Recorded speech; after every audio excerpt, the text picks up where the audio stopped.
Assalamualaikum warahmatullahi wabarakatuh. Berjumpa kembali dengan saya Sang Pendongeng. Untuk para sahabat Sang Pendongeng, pendengar setia Sang Pendongeng yang belum subscribe, silakan di subscribe terlebih dahulu untuk mendukung channel Sang Pendongeng agar lebih maju lagi dan lebih berkembang lagi. Kali ini saya akan menceritakan sebuah kisah yang mungkin sampai detik ini masih banyak di masyarakat. Kali ini saya akan mengangkat sebuah kisah tentang asap dari seorang rentenir yang cukup terkenal saat itu, cukup ramai kisahnya. Dan kejadian ini sekitar tahun 80-an di daerah Jawa Timur. Kisah ini dibagikan oleh sahabat Sang Pendongeng, sebut saja namanya Andi. Ini saat itu masih cukup kecil dan dia bisa mengingat kejadian itu dengan detail. Di daerah dia tinggal, dia mengetahui sebuah kisah yang cukup mengerikan. Itu ada seorang wanita yang profesi sebagai rentenir. Sebut saja wanita ini namanya Bu Yanti. Bu Yanti ini memiliki anak tunggal yang bernama Mas Sugeng. Mas Sugeng ini akhirnya menikah, kemudian dia memiliki anak, dan anak dari Mas Sugeng ini dilahirkan bukan di rumah sakit tapi di rumah. Karena ibu dari Mas Sugeng ini bukan lain Bu Yanti ini melarang Mas Sugeng membawa ke rumah sakit istrinya saat akan melahirkan.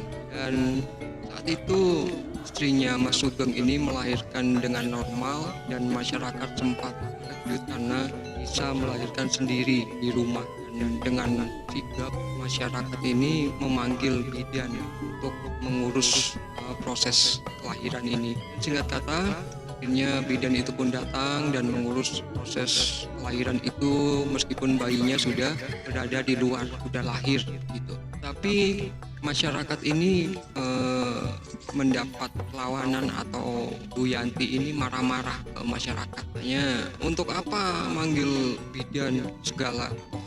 Bayinya udah lahir kok, buang-buang uang aja.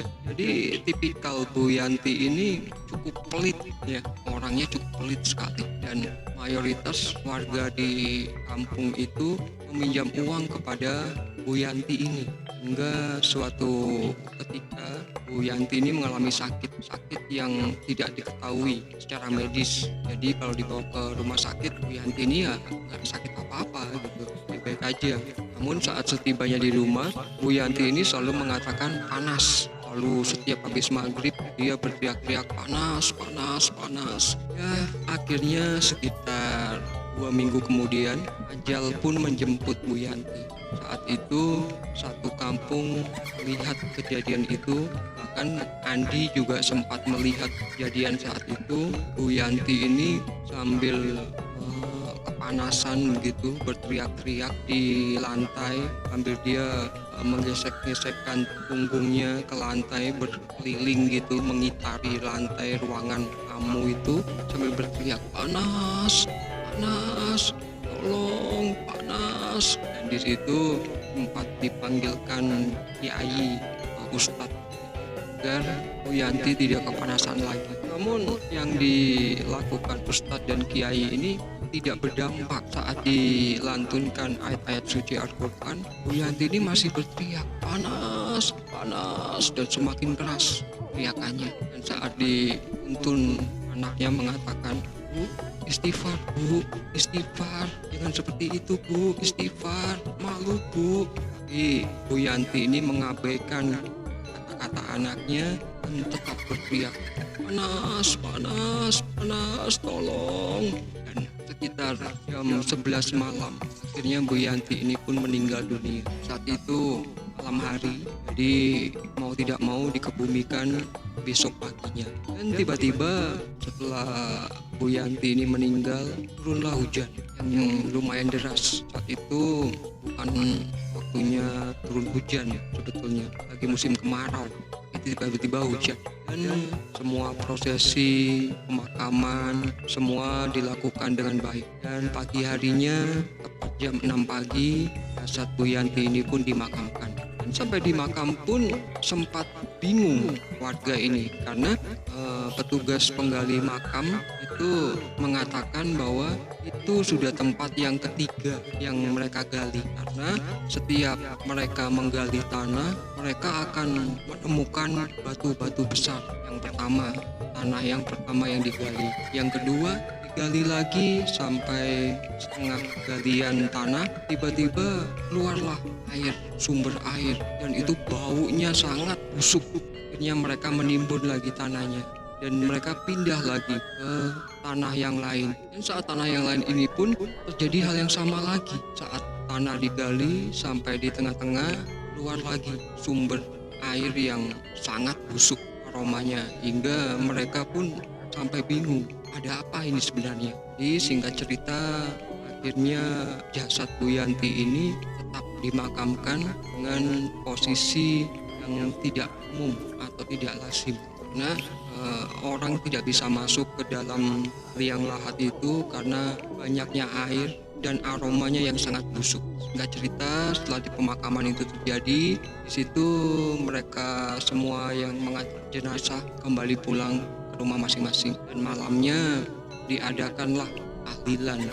Saat tahlilan itu hari pertama, kedua sampai ketujuh hari semua berjalan baik-baik aja. Namun waktu hari ke-8 di kampung ini mulai terasa mencekam, karena setiap orang yang mempunyai hutang kepada Bu Yanti ini didatangi oleh Bu Yanti, seperti kejadian yang dialami oleh Bu Lina. Bu Lina ini memang suka meminjam uang kepada Bu Yanti ini, hingga malam itu Bu Lina ini sedang duduk di ruang tamu sambil menonton TV menunggu suaminya pulang, karena suaminya saat itu harus lembur dan pulang lambat. Saat Bu Lina ini menonton televisi, tiba-tiba ada penampakannya Bu Yanti duduk tepat di sampingnya dengan mata yang terbelalak dan berkata, "Balekno duitku, balekno, duitku balekno," dengan berteriak. Saat itu Bu Lina sangat terkejut dan dia pun berlari keluar. Saat di luar rumah, dia bertemu dengan Pak RT, sebut aja Pak Samsul. Samsul ini segera bertanya kepada Bu Lina, "Bu, ada apa? Kok tiba-tiba keluar dari rumah sambil teriak?" Bu Lina berkata, "Itu Pak, saya habis didatangi sama Bu Yanti. Dia minta uangnya dikembalikan." Saat itu juga Pak Samsul masuk ke dalam rumahnya untuk memastikan benar dan tidaknya apa yang dikatakan oleh Bu Lina. Dan ternyata di ruang rumahnya tidak ada apa-apa dan tidak ada juga penampakannya Bu Yanti ini tadi. Dan hal itu dialami oleh beberapa warga yang memiliki hutang pada Bu Yanti. Singkat cerita, mereka semua akhirnya memutuskan untuk mendatangi rumah Bu Yanti untuk menemui Mas Sugeng untuk menceritakan kejadian ini. Maka Mas Sugeng mengatakan kembali bahwa masalah uang yang dipinjam masyarakat dari ibunya itu sudah diikhlaskan dan tidak diminta atau untuk membayar. Dan masalah error ibunya Mas Sugeng ini yang menghantui warga, Mas Sugeng juga tidak tahu harus bagaimana. Hingga singkat cerita 40 hari pun berlalu dan teror ini terus meneror.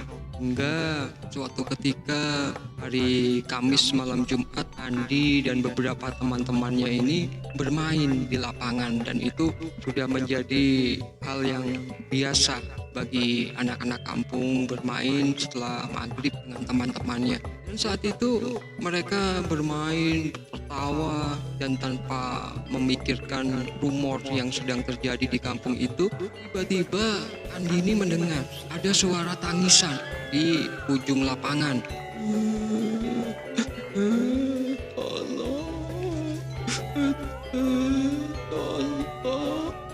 Ya, saat itu Andi menghentikan permainannya dan dia berkata pada kawannya yang bernama Agung, "Kamu dengar nggak ada yang nangis?" Andi begitu. Kata Agung, "Enggak dengar." "Emang kamu dengar apa?"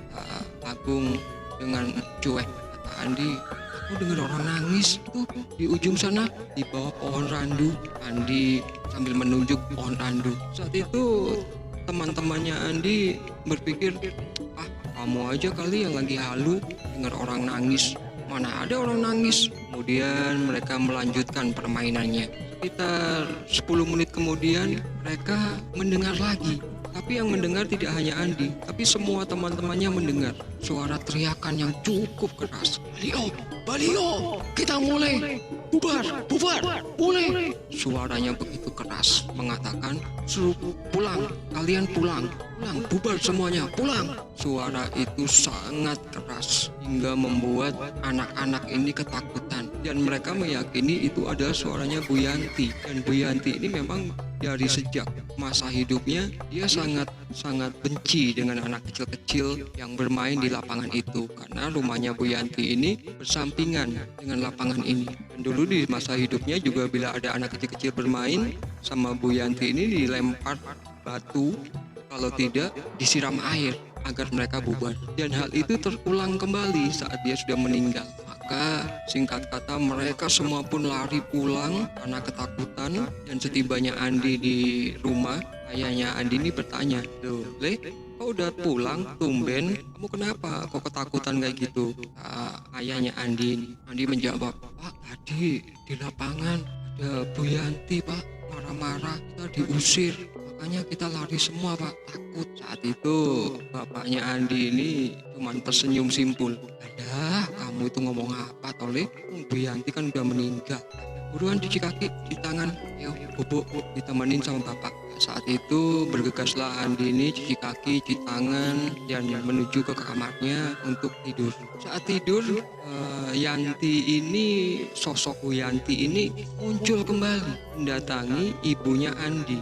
Karena ternyata ibunya Andi pernah meminjam uang kepada Bu Yanti ini. Dan sebenarnya uangnya itu sudah dikembalikan, bahkan sudah lunas. Namun malam itu didatangilah sama Bu Yanti, sosok Bu Yanti ini ke kamarnya sambil berkata, balik no duitku, balik no, awas lo, belum balik no, tak uber kok," kata sosok Bu Yanti ini sambil berdiri di depan pintu dengan rambut yang acak-acakan sambil menunjuk ke arah ibunya Andi. Saat itu sontak ibunya Andi teriak histeris ketakutan pada bapaknya Andi. Dia menceritakan bahwa baru saja dia ditemui oleh sosoknya Bu Yanti. Dan teror ini pun berkembang dan makin meluas. Beritanya sampai ke kampung sebelah. Dan kebetulan di kampung sebelah ini ada seorang pemuda yang bisa mengerti tentang hal-hal seperti itu. Akhirnya pemuda ini dimintai tolonglah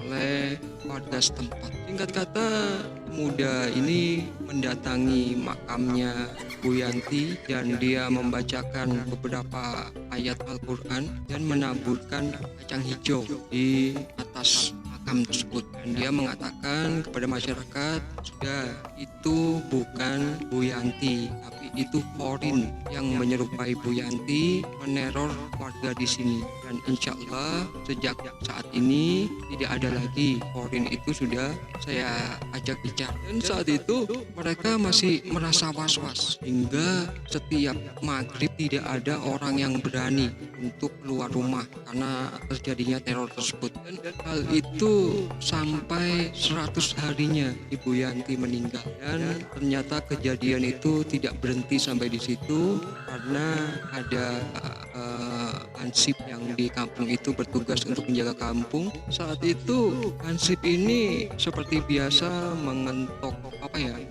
memukul tiang listrik sebagai penanda jam.